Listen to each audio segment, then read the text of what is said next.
नमस्कार प्यारे साथियों। आप सभी विद्वान साथियों का आपके अपने YouTube चैनल करंट अफेयर्स में एक बार फिर से स्वागत करता हूं।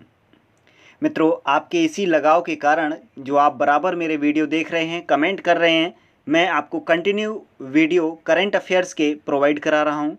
मित्रों, इस समय जो कोरोना काल चल रहा है, एक जो शैक्षिक गतिविधियां हैं, प्रतियोगी परीक्षाएं हैं, वो सभी स्टॉप्ड हैं, सभी रुकी हुई हैं। तो इस समय अपना मनोबल आप इस स्तर पर बनाए हुए हैं जिससे मैं प्रतिदिन आपको वीडियो प्रोवाइड करा रहा हूं। आपको नहीं मालूम, ना मुझे मालूम है कि कब प्रतियोगी परीक्षा आयोजित होगी आपकी, फिर भी आप अपनी तैयारी करते हैं। ऐसे ही साथियों तैयारी बनाए रखिएगा आप। कभी ना कभी तो नॉर्मल स्थिति होगी, कभी तो ये कोरोना ख़त्म होगा या वैक्सीन आएगी और पुनः एक जीवन की वो जो गाड़ी चल रही थी स्पीड में, पुनः उसी स्थिति में आ जाएगी। मित्रों, एक बात कहना चाहता हूं मैं आपको कि आप इस समय निराश मत होइएगा, क्योंकि युद्ध की तैयारी शांति काल में ही की जाती है। आपके लिए ये युद्ध की तैयारी ही हो रही है। कोई भी प्रतियोगी परीक्षा हो, वो एक युद्ध के समान लीजिए और उसकी तैयारी आपका यही शांति काल में ही आप अच्छे से अच्छा मटेरियल कलेक्ट कीजिए और उसको गंभीरता से पढ़िएगा। नोट्स बनाइए अच्छे से अच्छे और आपका आगामी प्रतियोगी परीक्षा में उसका परिणाम देखने को मिलेगा। आप धैर्य बनाए रखिएगा, बहुत जल्द स्थिति नॉर्मल होगी, ये अपने आप पर विश्वास रखिएगा। तो मित्रों, हम अधिक बातें नहीं कर रहे हैं इस बारे में, कोई ये मोटिवेशन लेक्चर नहीं है, बस थोड़ी सी मेरी दिल की बातें थीं, वो आपके पास मैंने भेजी हैं। चलिएगा आज का वीडियो के बारे में बात करते हैं।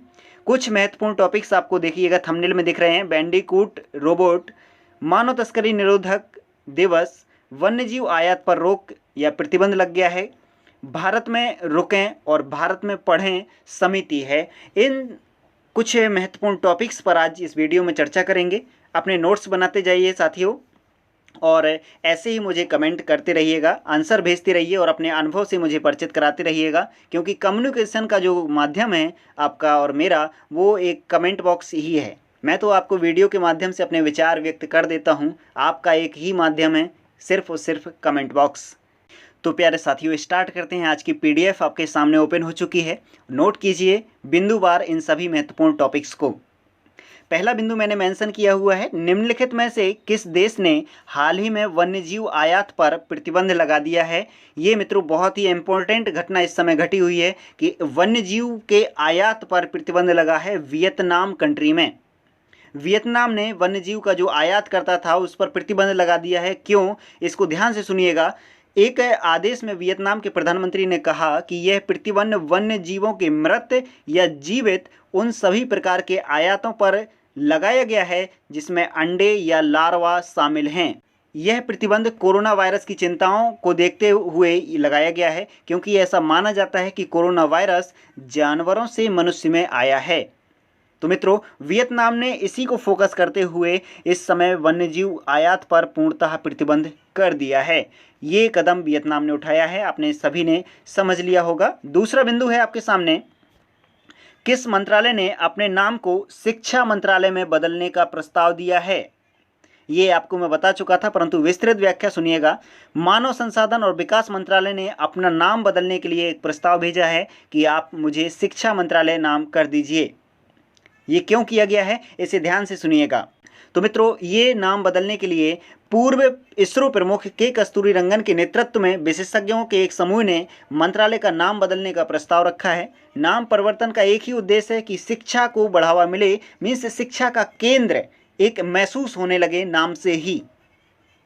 तो इसे समझिएगा, ये नाम मानव संसाधन और विकास मंत्रालय का नाम परिवर्तित करके शिक्षा मंत्रालय करने के लिए प्रस्ताव भेजा गया है।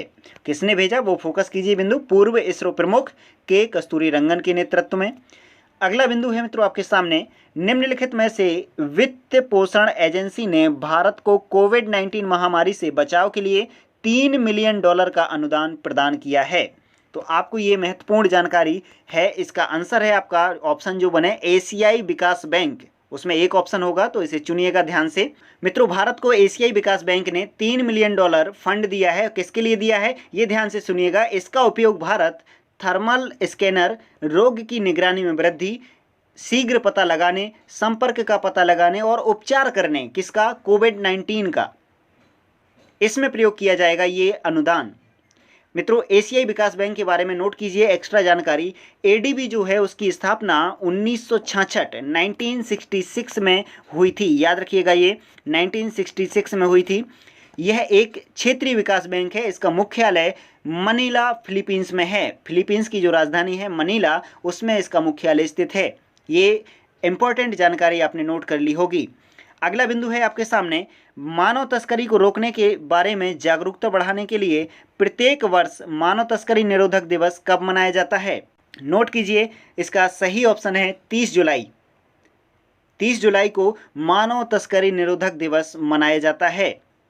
ऐसा इसलिए है क्योंकि जो मादक पदार्थों और अपराध पर संयुक्त राष्ट्र के कार्यक्रम UNODC के आंकड़ों के अनुसार मानव तस्करी की नज़र में आए मामलों में 72% 72% पीड़ित महिलाएं और बच्चे होते हैं।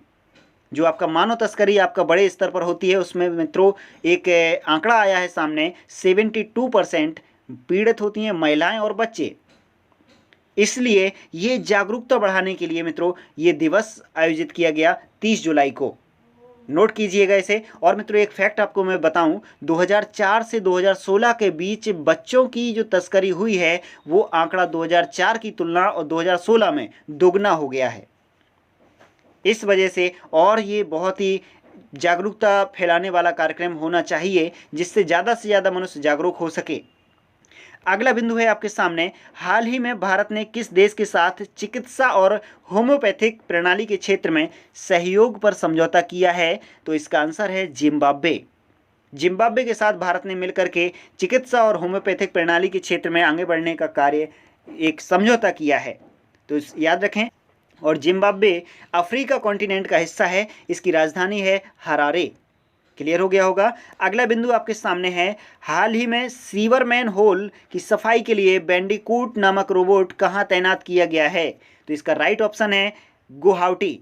मित्रों 4 विकल्प होंगे, उसका मैं राइट आंसर ही बताता हूं तो ऑप्शन आपको अपने आप आ जाएगा। तो गुवाहाटी में ये रोबोट तैनात किया गया है सीवर लाइनों को साफ करने के लिए।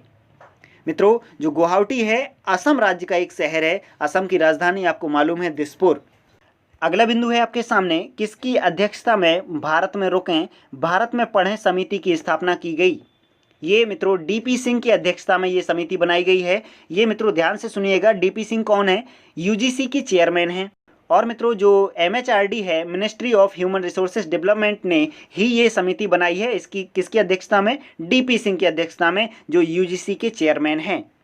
तो क्लियर हो गया होगा। मित्रों ये बिंदु जो आपके सामने मैंने अभी बताए हैं ये बहुत ही इंपॉर्टेंट हैं, सभी आपने नोट कर लिए होंगे। और मित्रों हम चलते हैं कल के कमेंट बॉक्स वाले प्रश्न पर। साथियों ये कल के कमेंट बॉक्स का प्रश्न था, इसका आंसर सुनिएगा ध्यान से। दुनिया में अंतर्राष्ट्रीय बाघ दिवस कब मनाया जाता है? तो इसका राइट ऑप्शन था 29 जुलाई। आपने ये राइट ऑप्शन चुन के मुझे भेजा था। इसके बारे में विस्तृत जानकारी सुनिएगा। 29 जुलाई को अंतर्राष्ट्रीय बाघ दिवस मनाया जाता है।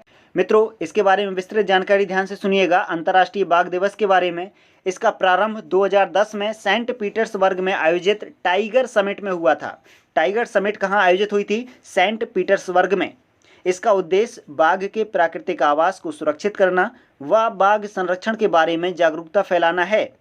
World wild life fund for nature एक अंतर्राष्ट्रीय गैर सरकारी संगठन है। यह संगठन वन्य जीवों के संरक्षण के लिए कार्य करता है। इस संगठन के बारे में मित्रों विस्तृत व्याख्या हम लोगों ने दिनेश राजवंशी चैनल पर कर रखी है, तो उसके बारे में आप जानते हैं। इसकी व्याख्या मैं नहीं कर रहा हूं अधिक। अगर मित्रों आपको चाहिए तो एक बार मुझे कमेंट बॉक्स में लिख दीजिएगा, मैं अगले वीडियो में उसको मेंशन करके विस्तृत व्याख्या कर दूंगा। और मित्रों अब बारी है आज के कमेंट बॉक्स के प्रश्न की। तो आज का सवाल है आपके सामने आ गया है, पैंटानल दुनिया की सबसे बड़ी उष्णकटिबंधीय आर्द्र भूमि का क्षेत्र है। यह किस देश में स्थित है? इसका राइट विकल्प जो हो आपके अनुसार उसको चुन करके कमेंट बॉक्स में लिखिए। ऑस्ट्रेलिया, अर्जेंटीना, कनाडा या ब्राज़ील। राइट ऑप्शन ध्यान से चुनिएगा मित्रों, कोई जल्दबाजी नहीं है क्योंकि पिछले वीडियो में आप पढ़ चुके हैं, मैं बता चुका हूं। अगर मित्रों आपने मेरे वीडियो क्रम से देखे हैं तो ये प्रश्न भी देखा होगा, मैंने किसी न किसी वीडियो में ये प्रश्न आपको पढ़ाया है। तो आप मुझे कमेंट बॉक्स में इसका राइट ऑप्शन चुन करके जल्दी से भेजिएगा। साथ में अपने अनुभव, वीडियो कैसा लगा मित्रों लाइक कीजिए। इस वीडियो को ज़्यादा से ज़्यादा अपने दोस्तों तक शेयर कीजिएगा जिससे उन तक भी ये जानकारी पहुंचने लगें। ओके मित्रों, वीडियो को यहीं विराम देते हैं, कल फिर आएंगे लेकर के नया video. Thanks for watching video. जय हिंद, जय भारत मित्रों।